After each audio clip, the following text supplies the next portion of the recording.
اگر سوال پوچھنے والوں میں کوئی غیر مسلم یعنی نان مسلم ہو تو انہیں پہلی ترجیح دی جائے گی. انہیں سب سے پہلے سوال کرنے کی اجازت ہوگی. تو میں تمام ہندو بھائی کرسچن بھائی جو ادھر یہاں موجود ہیں وہ سامنے آ سکتے ہیں. ان کو پہلے پریفرنس دیا جائے گا اور ان کے لیے قطار کی بھی پابندی نہیں ہے. یہ ہدایت تمام 5 مائک کے لیے ہے. اب میں سوالات کا سلسلہ شروع کر رہا ہوں. مائک نمبر 1 پر جو صاحب کھڑے ہیں وہ اپنا سوال پوچھیں. My name is Kamal Kishore Pal and I am a student from Scholar Beck in this campus. And my question for you is, according to Islam, it is said that God has created human beings who would worship Him. But what is the reason behind creating human beings even though He had so many worshippers in the form of angels? ہمارے ہندو بھائی نے بہت اچھا سوال پوچھا ہے. اس نے کہا کہ خدا نے انسان کو بنایا ہے تاکہ وہ خدا کی عبادت کر سکے. ایسا ہی کہا گیا ہے قرآن میں بھی. سورہ دھریات میں سورہ نمبر 51 آیت نمبر 56 میں وَمَا خَلَقْتُ الْجِنَّ وَالْإِنسَ إِلَّا لِيَعْبُدُونَ. اللہ تعالیٰ فرماتے کہ ہم نے جن اور انسانوں کو بنایا ہے صرف اللہ کی عبادت کے لیے. تو سوال ہے ہندو بھائی کا بہت اچھا سوال ہے کہ اللہ تعالیٰ کو عبادت کی ضرورت کیا ہے؟ اتنی چیز ہے، فرشتے ہیں، تو انسان اللہ کی عبادت کیوں کرے؟ کیا اللہ کو ضرورت ہے؟ بہت اچھا سوال ہے، بہت اہم سوال ہے. مثال کے طور پہ ہم کہتے ہیں اللہ اکبر، اللہ بڑا ہے، اللہ مہان ہے. ہم اللہ مہان بولنے سے اللہ مہان نہیں ہو جاتا ہے. ہم بولے یا نہ بولے اللہ مہان ہے، اللہ اکبر ہے. ہم چاہے بولے یا نہ بولے اللہ کو فرق نہیں پڑتا. اگر ہم نہیں کہیں گے اللہ اکبر تو کیا اللہ نیچے ہو جائیں گا، اللہ کم ہو جائیں گا؟ نہیں. کیوں ہم کہتے ہیں کہ اللہ مہان ہے؟ اللہ تعالیٰ فرماتے ہیں سورہ فاطر سورہ نمبر 35 آیت نمبر 15 میں لکھا ہے کہ اللہ doesn't require the creation but we require him. اللہ سبحانہ و تعالیٰ کو ہماری ضرورت نہیں ہے لیکن ہم کو اللہ کی ضرورت ہے. ہم اللہ سبحانہ و تعالیٰ کی تعریف کرتے ہیں، عبادت کرتے ہیں ہمارے فائدے کے لیے.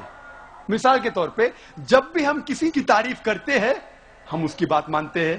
مثال کے طور پہ اگر آپ کی والدہ کو ہارٹ اٹیک ہوتا ہے اور آپ جانتے ہیں کہ ایک ہارٹ اسپیشلسٹ جو دنیا میں سب سے بہتر ہے وہ آپ کے پاس آتا ہے یا موجود ہے، اور ایک کویک ہے، ایک اجنبی انسان، اگر وہ اجنبی انسان آپ سے کچھ کہیں گا کہ آپ کے والدہ کو بچانے کے لیے یہ چیز کرو، اور ایک مشہور ہارٹ اسپیشلسٹ جو آپ بھی جانتے ہیں اگر وہ کہیں گا کہ آپ کے والدہ کو بچانے کے لیے یہ کرو، آپ کس کی بات مانیں گے؟ آپ مانیں گے ہارٹ اسپیشلسٹ کی بات. کس کی بات؟ Heart specialist. کیوں؟ وہ ہارٹ اسپیشلسٹ مشہور ہارٹ اسپیشلسٹ ہے. اسی طریقے سے ہم جب اللہ کی عبادت کرتے ہیں، ہم مسلمان، ہم اللہ کی تعریف کرتے، الحمدللہ رب العالمین الرحمن الرحیم مالک یوم الدین، سب تعریف کرتے ہیں اللہ کی. جب ہم تعریف کرتے ہیں کہ وہ حاکم ہیں، وہ رحمت والا ہے، وہ سب سے بڑا ہے، سب سے زیادہ جاننے والا ہے، تو اللہ کو تو فرق نہیں پڑتا ہے. لیکن ہم جب ان کی تعریف کرتے اس اللہ کی، تو اللہ جو اپنی کتاب قرآن مجید میں ہدایت دے رہا ہے ہم اس کے اوپر عمل کرتے ہیں. ہم جب اس کی تعریف کرتے ہیں تو ظاہر ہے کہ اس کی ہدایت کے اوپر بھی عمل کریں گے. تو ہم تعریف کر رہے ہیں ہماری بھلائی کے لیے، ہم اس کی عبادت کر رہے ہیں ہماری بھلائی کے لیے. اللہ کو فرق نہیں پڑتا، اللہ کو ہماری ضرورت نہیں ہے، ہمیں اللہ کی ضرورت ہے. تو ہم جب تعریف کرتے ہیں ہمیں پتا چلتا ہے قرآن میں اللہ کہتے ہیں شراب مت پیو، تو ہم شراب پینا چھوڑ دیتے. فائدہ کس کا ہوتا؟ اللہ کا فائدہ ہوتا ہے ہمارا. ہم بیماری سے بچتے، سیروسس آف لیور سے بچتے، کینسر آف اسوفیگس سے بچتے، کینسر آف لیور سے بچتے. میں سینکڑوں بیماری کے نام لے سکتا ہوں ڈاکٹر ہونے کے لائق. اگر آپ شراب نہیں پیتے، اللہ تعالیٰ کہتا ہے کہ جوا مت کھیلو، فائدہ کس کا ہے؟ ہمارا، اللہ کا تھوڑی. تو ہم اللہ کی عبادت کرتے ہیں ہمارے فائدے کے لیے تاکہ ہم آخرت میں سفلتا پائے. اللہ تعالیٰ کہتے ہیں سورہ ملک میں سورہ نمبر 67 آیت نمبر 2 میں الذی خلق الموت والحیات، اللہ نے موت اور زندگی بنائی تاکہ وہ یہ جان لے کہ ہم میں سے کون اچھا ہے اور ہم اس امتحان میں سفلتا پا سکے. تو ہم اللہ کی عبادت کرتے ہمارے فائدے کے لیے، اللہ کو کوئی فرق نہیں ہوتا. Hope that answers the question. Mic number 2 سے ہمارے بھائی سوال کریں. میری گزارش ہے اس طرف اگر کوئی نان مسلم بھائی ہمارے ہیں تو پہلے ان کو سوال کرنے کا موقع دیں. میرا نام ستی سنگھ ہے. میں پہلے تو ڈاکٹر ذاکر صاحب کو دھنیہ دینا چاہوں گا کہ جنہوں نے آج بہت اچھی تقریر کی. میرا سوال یہ ہے، مانا جاتا ہے کہ وید یہ سب سے پرانے ہیں، اور اکثر یہ کہا جاتا ہے قرآن کی جو کتاب ہے یہ پہلی اور آخری کتاب ہے. ان دونوں میں فرق کیا ہے؟ بھائی صاحب نے سوال پوچھا ہے کہ وید بہت پرانی کتاب ہے، وید پہلی آئے، قرآن بعد میں آیا، تو وید اور قرآن میں فرق کیا ہے؟ اور اب یہ بھی پوچھ سکتے ہیں کہ کیا ہم کہہ سکتے ہیں کہ وید خدا کا کلام ہے؟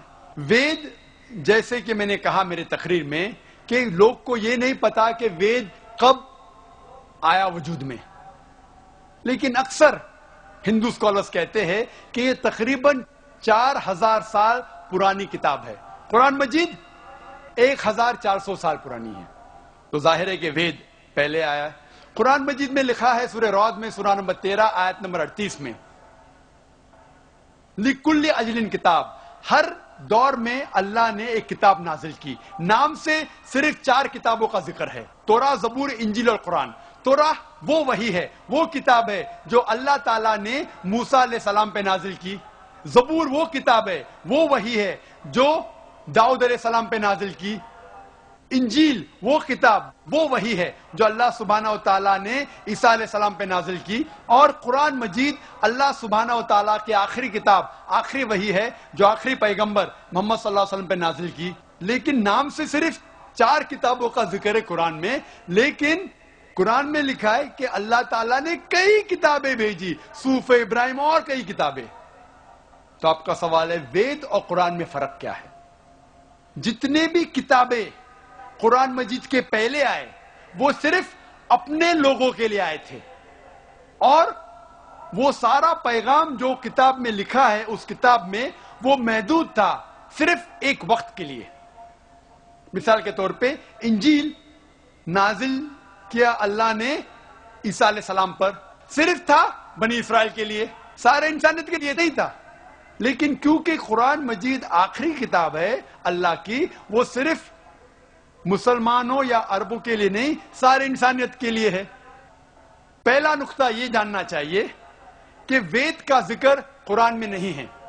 لفظ سے یہ کہا گیا ہے کہ ہر دور میں کتاب آئی، تو ظاہر ہے کہ ہندوستان میں بھی شاید کوئی کتاب آئی. کون سی کتاب ہے ہمیں نہیں پتا. وید کا ذکر نہ قرآن میں ہے نہ صحیح حدیث میں.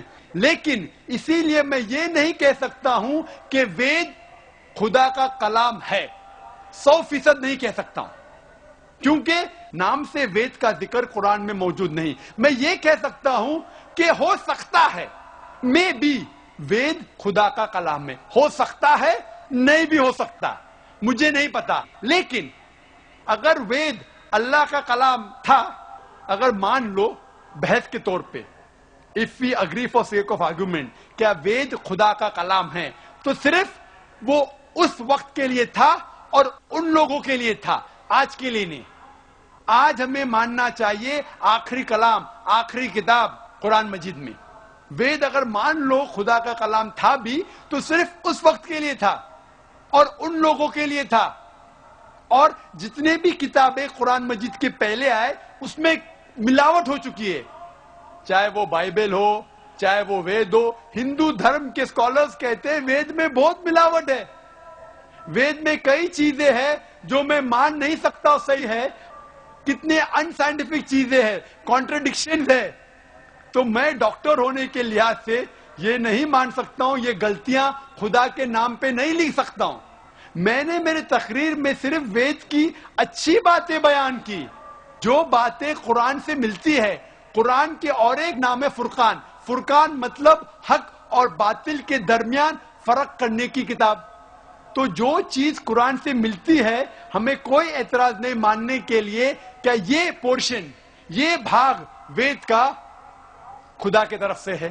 لیکن پوری کتاب، جتنے بھی کتابیں قرآن کے پہلے آئے، دور کے وجہ سے، سال گزرنے کے وجہ سے ان میں ملاوٹ آ چکی ہے. لیکن قرآن میں اللہ تعالیٰ فرماتے سورہ ہجر میں سورہ نمبر 15 آیت نمبر 9 میں، ہم نے قرآن نازل کیا اور ہم قرآن کی حفاظت کریں گے.